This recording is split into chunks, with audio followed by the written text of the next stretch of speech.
प्रभु जी जय श्री कृष्ण। जय श्री कृष्ण।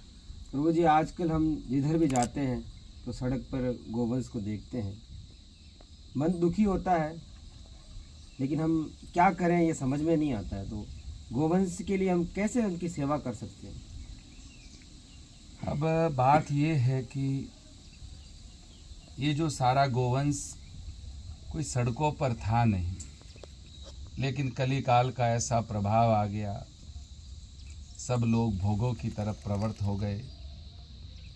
जिस माँ ने हमारे पूर्वजों का पोषण किया, जिनसे देवता भी पोषित होते रहे और आज भी पोषित होते हैं, भगवान के अवतरण का जो हेतु बना, जो सारे लोक देवता देवत्व को प्राप्त हुए, उन सब के पीछे हमारी माँ की ही कृपा है, माँ की ही सेवा है। लेकिन दुर्भाग्य है आज कि आज सड़कों पर वही माँ भूखी प्यासी खड़ी है। आज शहर का वो भाग जहाँ कचरा डाला जाता, कोई वहाँ पर बैठना जाना पसंद नहीं करता, वहाँ पर गोवंश खड़ा है। आपका हृदय इसलिए दुखता है कि आप भक्त हो, इसलिए दुखता है। अगर इसका वर्तमान में कोई उपाय है तो अब तो एक ही उपाय नज़र आता है कि हर गांव में, हर नगर में छोटी छोटी गौशालाएं खोली जाए। जितनी अधिक गौशालाएं खोली जाएगी, उन गौशालाओं में ये गोवंश पहुंच जाएगा तो सुरक्षित हो जाएगा। दिन प्रतिदिन समाचार आते हैं कि गौ भक्तों को जब रात को संदेश मिलता है कि फलानी गाड़ी में इतना गोवंश को ठूंस कर कसाई लेके जा रहे हैं, वो अपना पूर्ण प्रयास करते हैं। कई बार वो घायल भी होते हैं गोरक्षक, कई बार उनके ऊपर बड़ी संकट भी आता है, और वो कितना बचा लेंगे, रात को कितनी रातों को जागेंगे, कौन पूरी रात रोज जाग सकता है। फिर भी कोई है ऐसे महापुरुष जो जिनके हृदय में पीड़ा है, वो काम कर रहे हैं। लेकिन ये गोवंश भैया, इनकी सेवा करना तो दूसरी बात, पहली बात तो इनकी रक्षा करना है।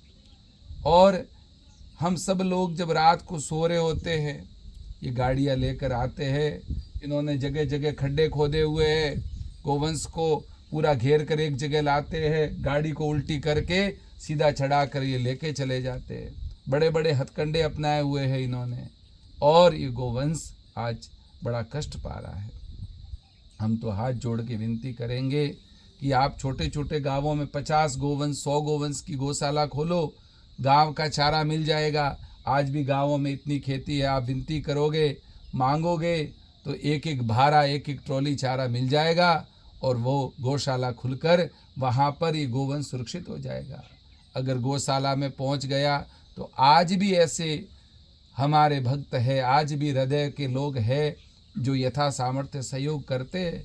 और आप सच्चे मन से गौशाला खोल के देखो, स्वयं कन्हैया, स्वयं गौ माता अपनी व्यवस्था करेंगे। इसलिए हम तो यही कहेंगे कि आप अपने सामर्थ्य का उपयोग गौ सेवा में, गौशाला खोलने में लगाएं। और जहाँ कहीं आपको छोटी मोटी गौशाला दिखती है, वहाँ जाओ, उनके ग्वालों से बात करो, उनके प्रबंधकों से बात करो, और आप अपने उठने बैठने वालों को वो गौशाला ले जाओ, वस्तु स्थिति समझाओ, और गैया मैया की महिमा बताओ। कन्हैया स्वयं ने गोवर्धन किस लिए उठाया? केवल गैयाओं के हित के लिए। कन्हैया हमारे गोपाल कहलाए, गौ माता के लिए। हर शिवालय में नंदी महाराज विराजे, इस बात को हमको बताते हैं कि नंदी ही धर्म का संरक्षक है, प्रतीक है। नंदियों की सुरक्षा के बिना कैसे हमारा धर्म अड़िग रह सकता है, कैसे सत्व बना रह सकता है। आप जाओ गौशाला में, कुछ कुछ गोभक्त जिनके पास बहुत कम सामर्थ्य है, लेकिन दिन रात मेहनत करके वो गौ सेवा कर रहे हैं। इसलिए एक अभियान चलाओ कि आप सब लोग गौशालाओं को मदद करें।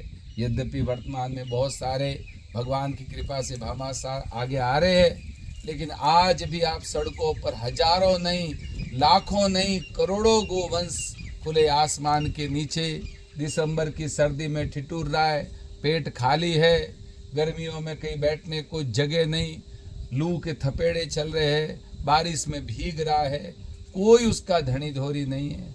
ये तो कुछ ऐसे भक्त है जो प्रयास कर रहे हैं, लेकिन ये जिस गोवंश की जितनी संख्या है उसकी अपेक्षा बहुत कम उनका संरक्षण हो रहा है। आप यहाँ से किसी भी दिशा में निकलो, चारों तरफ गोवंश खड़ा है। रात को 12 बजे आप जाओगे तो सड़क पर गोवंश बैठा हुआ है, वाहन तेज गति से चलते हुए उनको घायल कर रहे हैं, कोई ले जाने वाला नहीं, वहीं तड़प कर उनकी जान जा रही है।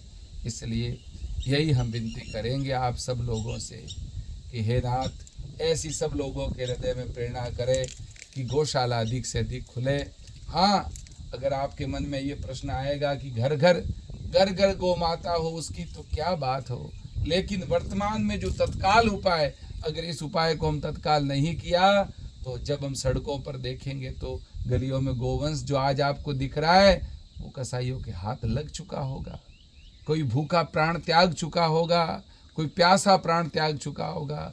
कभी कभी तो हम देखते हैं अभिषेक भैया, बहुत दूर जाते हैं तो बबूलों के बीच में जहाँ पर खाने को तृण नहीं है, वहाँ एक बहुत निराशा के भाव में नंदी महाराज बैठे हुए हैं। कोई उनके सामने पानी का स्रोत नहीं, कोई उनके सामने तृण का स्रोत नहीं। उनको देखते तो हृदय कांप जाता है। और जब रात का अंधेरा होता है तो कभी कभी 1-2 साल के बछड़े दिखते हैं खड़े, कोई नहीं, दाएं बाएं सुदूर, किसकी आशा में वो खड़े, कहाँ जाएंगे। चारों तरफ उनके लिए तो दरवाजे बंद हो चुके। इसलिए एक ही आग्रह है, भैया गौशाला खुलवाओ, तन मन धन से मदद करो, अपनी वाणी का सबका उपयोग इसमें लगा दो। अगर आप सच्चे मन से गौ सेवा करोगे तो गोविंद आप पर इतना प्रसन्न हो जाएगा जैसा और किसी साधन से नहीं।